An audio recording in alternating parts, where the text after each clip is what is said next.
So in here is my ESP. You can see the ESP there, underseat storage compartment. Now I've toyed with this idea for a long time, and I've toyed with building one myself. I'm gonna go ahead and put in this ESP and tell you whether or not I think this is worth it as we put in this underseat storage into my Toyota Tundra.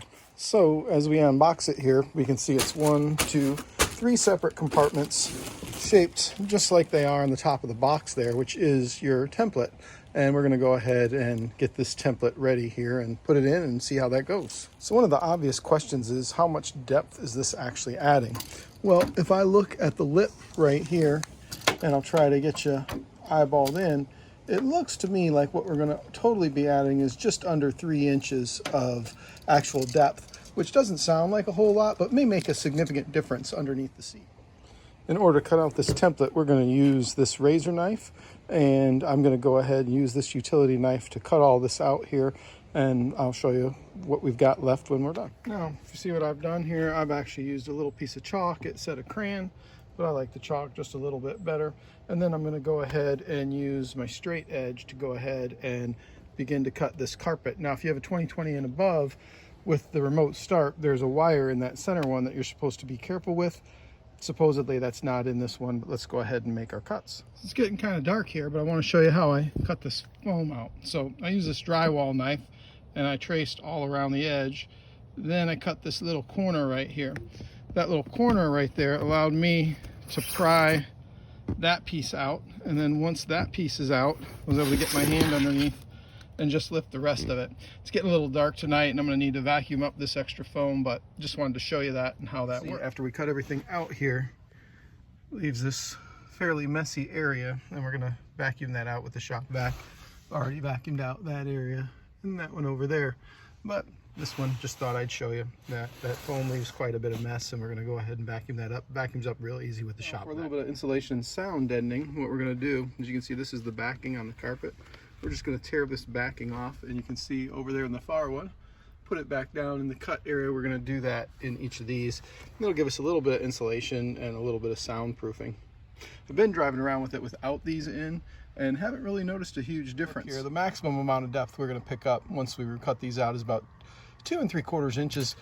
Oh, there we go, 2 3/4 inches. But once we go ahead and put the tray in there, there's the thickness of the plastic as well. So I'd say 2.5 inches is probably a safe. Things you can see I've done here is this inlay tray, which is of course a little bit narrower and also has this little bevel to it. Is I've taken these pieces, you can see I cut it with my utility knife, put a little bevel on it, and now that fits in there pretty darn nicely. I may trim a little bit more off that side there, but that will also help with some insulation and some soundproofing down here so that this carpet doesn't have anything clanking around on it. And I might lose 1/8 of an inch of depth there, but that's okay. So far I've been pretty happy with this. You can see, so I've cut the carpet that's down here. Got my pins and some few things in there, a few more things that I'll put in there, things that I take with me. I might actually put some tools so I don't always have to ride with a toolbox, but then there's a couple things I always have. Now those things that always concern me, that if I stopped abruptly, somebody was sitting here, those would shoot out and hit their feet. But now when I shut this, that actually works almost like a lockbox there, and this is so well sealed. See, if we pull it back here, there's no way for those things to slide out and slide around. So it also gives you some additional usable storage space for some narrower things to fit back here, there, and maybe a small item over there. But it really increases the overall storage of this beyond just these little compartments. So I'm really pleased with that. So this right here was my #1 reason for adding this. This is my air compressor system, and you can see it all fits into this compartment really nice. It'll close down without landing on anything.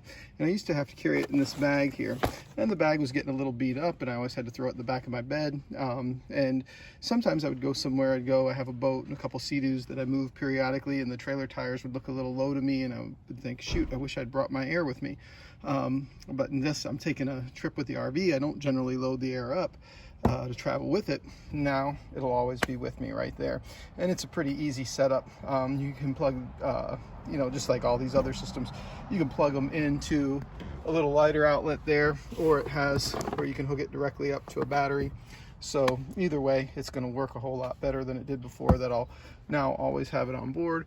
I also have my roadside kit with my jumper cables, my tire repair, my roadside tire repair stuff next to it, and then I'll have plenty of room for any of the other miscellaneous tools and things I want to carry. And like I said, those other areas back here will now also act as some small storage areas. And so I've got to tell you, I try to shake this thing. It's actually, it sits in there really solid, especially with a little bit of weight in it. It doesn't really want to go anywhere. Sits nice and flush right here. Same on both sides. If you line it up, that's the way it sits. It's down level. I'm really pleased with it and how it functions. There are some different variations of this from ESP. You can also get one if you want to store a long gun back here.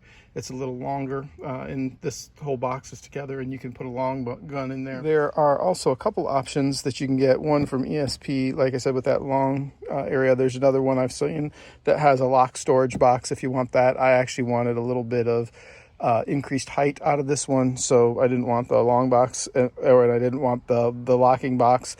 What would be nice is if Toyota made one stock, or if somebody made one that folded up so you could have a completely flat bed here on occasions you want it. But that's something I wish I had, but we're going to give that up a little bit, and I think this is going to function very nicely for me. And as you see that shut, seats set flat, everything's now secured in place. Really pleased with that. See, now I've got tons of straps, but I just threw one back there now so that you could see the strap in place there and there. So that's probably where I'll keep my straps. I'll probably keep them right behind that area. And then, like I said, I'll probably end up with some more tools in this one. And then the 2-inch ball that I use to tow the boat and sea-doos with, and my rubber mallet, because for whatever reason, I always seem to have a good use for a rubber mallet.